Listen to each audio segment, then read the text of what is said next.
মাত্র একটি ভিডিওতে বৃক্কের লম্বচ্ছেদের ছবি এবং নেফ্রনের ছবি আঁকা শিখিয়ে দিব। হ্যালো, আসসালামু আলাইকুম, আমি ডক্টর মেহেদি মোহাম্মদ। আমাদের জুওলজিতে রেচন চ্যাপ্টার থেকে যখনই কোশ্চেন করা হয়ে থাকে সিকিউর জন্য সবচেয়ে ইম্পর্টেন্ট দুটো টপিক হচ্ছে একটা বৃক্ক এবং একটা হচ্ছে নেফ্রন। এই দুটো টপিকের মধ্যে সবচেয়ে বেশি ইম্পর্টেন্ট যদি বলো থাকে সেটা হচ্ছে নেফ্রন। নেফ্রনের ছবি আঁকা তোমার মাস্ট। এই চ্যাপ্টার থেকে সিকিউ আসলে সিকিউর গতে থাকবেই থাকবে। তো আমাদের জানতে হবে কিভাবে ভালো করে আঁকতে হয় এবং কোন কোন পার্টগুলো থাকতেই হবে এখানে। তাহলে চলো তোমাদেরকে শিখিয়ে দিই কিভাবে বৃক্কের লম্বচ্ছেদের ছবি এবং নেফ্রনের ছবি আঁকতে হয়। তাহলে চলো আজকে দেখে ফেলি কিভাবে আমরা আমাদের কিডনির অন্তর্গঠনের ছবিটা আঁকতে পারি খুব সহজেই। চলো শুরুতেই আমাদের জানি যে কিডনির শেপটা কেমন, একটু তোমার শিমের বিচির মতো আমরা জানি। সো আমরা ওরকম একটা আঁকবো। এখন খাতার মধ্যে যখন আঁকবা প্রথমেই এরকম একটা শিমের বিচির মতো একটা কার্ভ দিয়ে দিবা, ঠিক আছে? আমার কার্ভটা সুন্দর হয়নি, আবার আঁকি।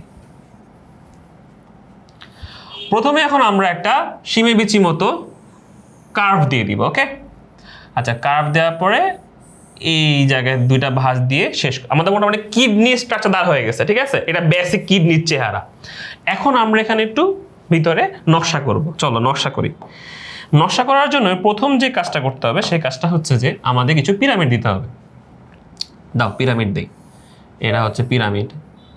নাম যেরকম না চেহারাটা ওরকমই, ঠিক আছে? এই পিরামিডটা একটু বেশি বড় হয়ে গেছে, আমরা একটু ছোট করে আঁকি। ঠিক এরকম করে আমরা পিরামিড দিব, ওকে? আচ্ছা, আমরা অনেক সময় কনফিউজ থাকি, আমাদের বইয়ের মধ্যে ছবির মধ্যে দেওয়া থাকে তোমার হচ্ছে যে কর্টেক্স আছে, মেডুলা কথাটা আছে। আমি তোমাদেরকে ছবি শেষ করার পরে এই জায়গার কনফিউশনটা ক্লিয়ার করে দেবো যে কর্টেক্স মেডুলা আসলে ছবির মধ্যে কেন দেয় আর জিনিস আসলে কি জিনিস, ওকে? আচ্ছা, তা আমাদের পিরামিড হয়ে গেল। পিরামিডের সাথে আমরা যদি একটু ওয়েট কীভাবে ফ্লোটা হয়, ফ্লোটা যদি বুঝতে পারি তাহলে কিন্তু ছবি আঁকাটা আমাদের জন্য অনেক ইজি হয়ে যাবে, ঠিক আছে? তাহলে এটা যে রেনাল পিরামিড থাকে, রেনাল পিরামিডের পরে আমরা কি করব, এখানে একটু দাগ দিব। এটা তোমার ওয়ান কাইন্ড অফ জালের মতো, এটাকে বলে আমরা প্যাপিলা বলি, ওকে? এটাকে আমরা বলি প্যাপিলা। আচ্ছা, এই জালের মতো দিয়ে দিচ্ছি আমরা। পিরামিডের যে চূড়া পার্ট আছে ওখান থেকে আমরা জালের মতো দিয়ে দিব, ওকে? আমরা প্যাপিলা পেয়ে গেলাম। প্যাপিলা থেকে সামনে যদি আগাই, প্যাপিলা থেকে সামনে আগাইলে আমাদের দেখব সেটা হচ্ছে আমাদের মাইনর ক্যালিক্স। আচ্ছা, minor calyx one kind of শাখা প্রশাখা কার? মেজর ক্যালিক্সে। তাহলে এই শাখা প্রশাখা আমরা আঁকতে গেলে আগে আমরা গাছের শাখা প্রশাখা আগে কি আঁকি? আমরা ডাল আঁকি না? ঠিক তেমনই ভাবে আমরা আগে ইউরোটার থেকে এখন শুরু করবো, পিছন থেকে ইউরোটার থেকে শুরু করবো। ইউরোটার, চলো ইউরোটার শুরু করি। ইউরোটার হচ্ছে এইটা, যেখান থেকে আমাদের হিসুগুলো বের হয়ে যায় কিডনি থেকে, ঠিক আছে? আমরা এই পার্টটা দিলাম, ওকে? একটু মোটা করে দিলাম যাতে আমাদের বুঝতে একটু ইজি হয়। এই পার্টের মুছে দেই এখান থেকে। এখানে কিডনির মধ্যে ঢুকলো, হ্যাঁ? কিডনির মধ্যে ঢুকার পরে না একটা ফাঁকা জায়গা তৈরি হয়ে যায়, ঠিক আছে? যেটাকে আমরা বলি পেলভিস বলি এই জায়গাটাকে। আচ্ছা, পেলভিসের পর থেকে আমাদের কি শুরু হয়? পেলভিসের পর থেকে শুরু হয় আমাদের এই মেজর ক্যালিক্সগুলো শুরু হয়।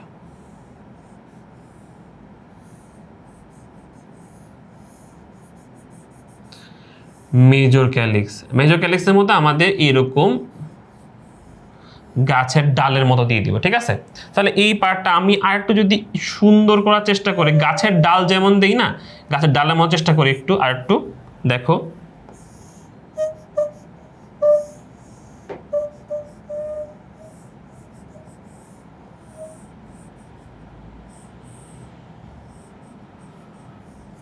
ওকে, গেল। তাহলে আমাদের মোটামুটি ফাঁকা জায়গা পূরণ হইলো। ফাঁকা জায়গা পড়ার পরে মেজর ক্যালিক্স হয়ে গেল।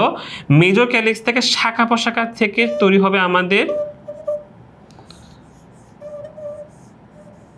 মাইনর ক্যালিক্স, ঠিক আছে?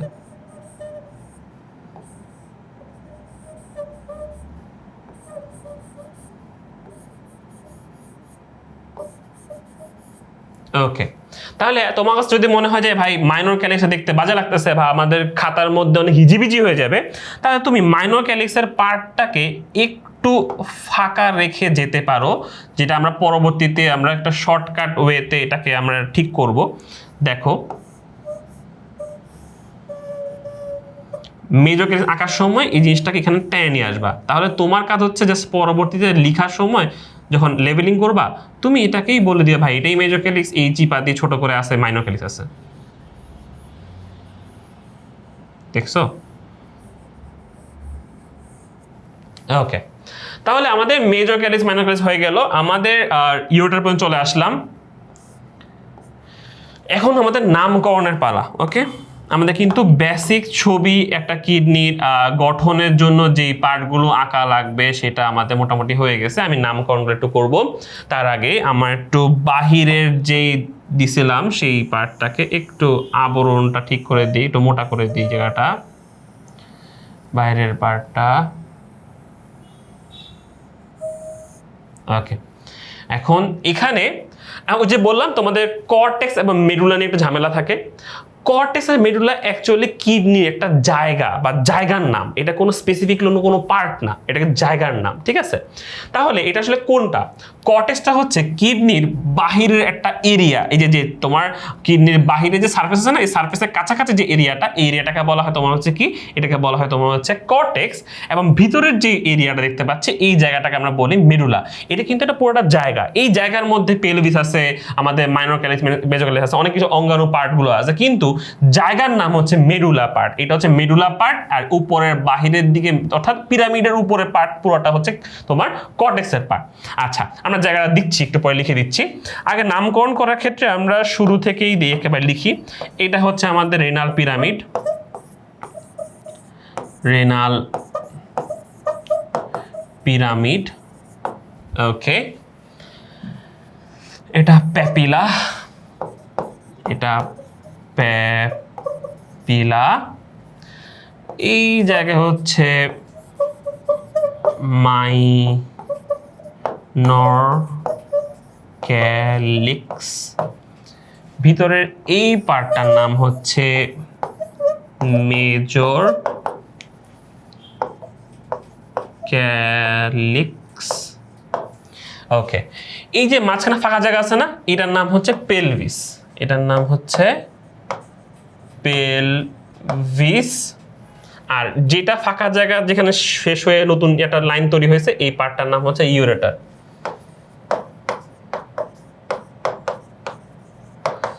যেটা পরবর্তীতে তোমার হচ্ছে যে তোমার মূত্রগুলো নিয়ে যায় তোমার হচ্ছে যে মূত্রথলিতে। আচ্ছা, এই হচ্ছে আমাদের বেসিক এর কাজ হয়ে গেল। এখন আমরা একটু দেখবো তোমাদের হচ্ছে যে মেডুলা টেডুলা দিলাম না, এই পার্টটা হচ্ছে আমি দেখাচ্ছি তোমাদেরকে।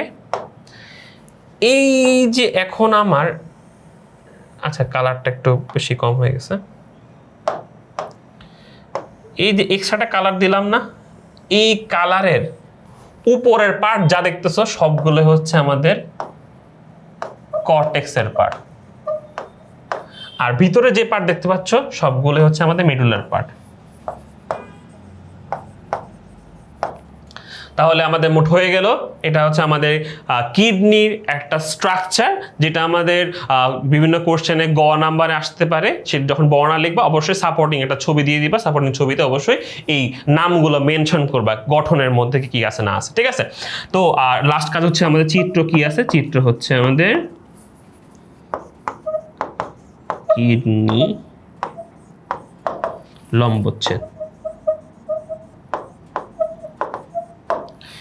তাহলে দেখতে পারলাম আমরা ঠিক এভাবেই খুব সহজে কিডনির লম্বচ্ছেদ এঁকে ফেলতে পারি। চলো এখন আমরা তোমাদের দেখাবো যে কিভাবে আমরা নেফ্রনের ছবি আঁকবো। নেফ্রনের ছবি আরো বেশি ইম্পর্টেন্ট।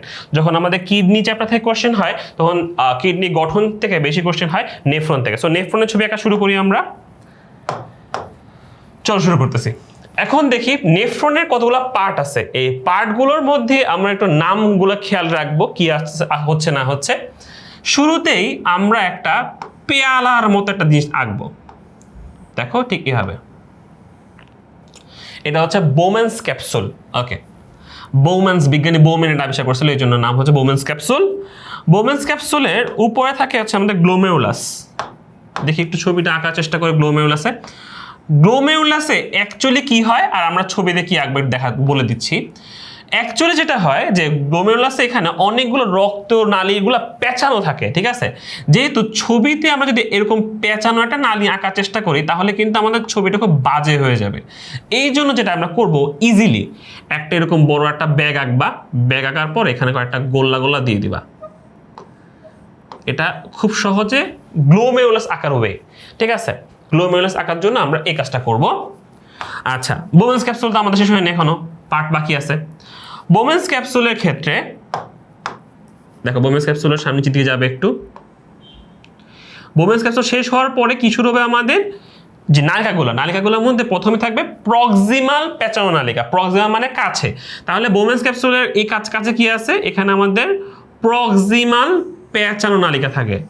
এই নালিকাটা একটু মোটা হয়, ঠিক আছে? ওকে, গেল। প্রক্সিমাল পেঁচানো নালিকা যখন শেষের দিকে চলে আসছে, এই তখন ওটা একটা বড় লুপ নেয়। এই লুপটাকে আমরা বলি লুপ অফ হেনলি।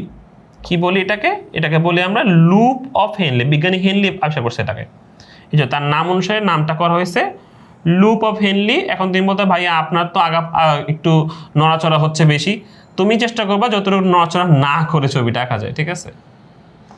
কয়েকটা প্র্যাকটিস করবা, খাতার মধ্যে হয়ে যাবে। আচ্ছা দেখো, লুপ অফ হেনলিটা চিকন আঁকছি না, তারপর কিন্তু আবার মোটা করে দিছি। এই মোটার পার্টটার নাম কি হবে? এটা হচ্ছে দূরবর্তী বা ডিস্টাল পেঁচানো নালিকা। দূরবর্তী বা ডিস্টাল পেঁচানো নালিকা। এই নালিকা শেষ হওয়ার কোথায় যাবে জানো? সংগ্রাহক নালিকার মধ্যে যাবে। সংগ্রাহক নালিকা। সংগ্রাহক নালিকার আমরা অন্য একটা কালার দিয়ে আঁকি।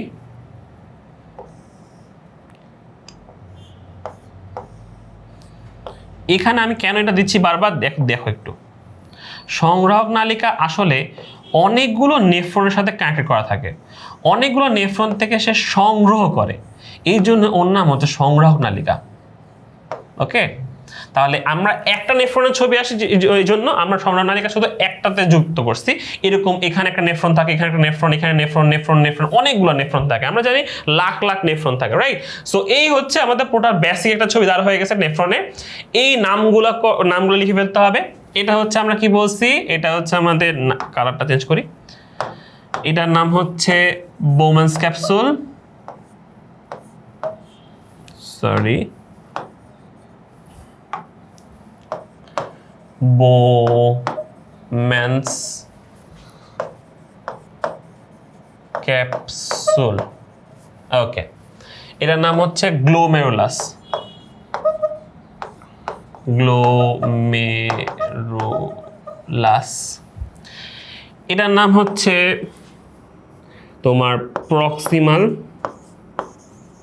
আচ্ছা, পুরোটা যেটা বাংলা লিখেছি পুরোটা বাংলায় লিখি। এটা প্রক্সিমাল না লিখে বলবো নিকটবর্তী।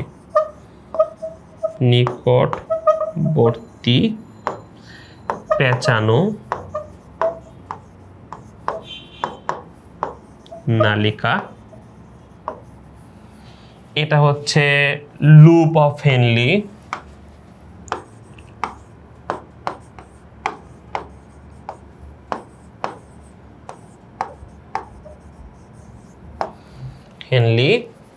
এটা হচ্ছে দূরবর্তী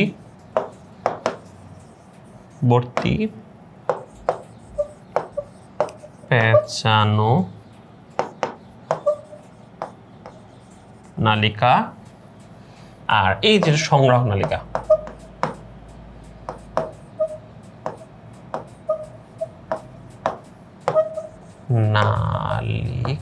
সংগ্রাহক নালিকা। এই হলো আমাদের টোটাল নেফ্রনের ছবি। চিত্র লেখার জায়গা পাচ্ছি না, দ্যাটস ওয়াই এখানে লিখে ফেলি। এই বড় এখানে লিখে দিই, চিত্র হলো নেফ্রন। সরি, বানানটাই ভুল হইল, নেফ্রন। ওকে, দেখতে পারলে তোমরা কিভাবে আমরা ইজিলি নেফ্রনের ছবি এঁকে ফেলছি।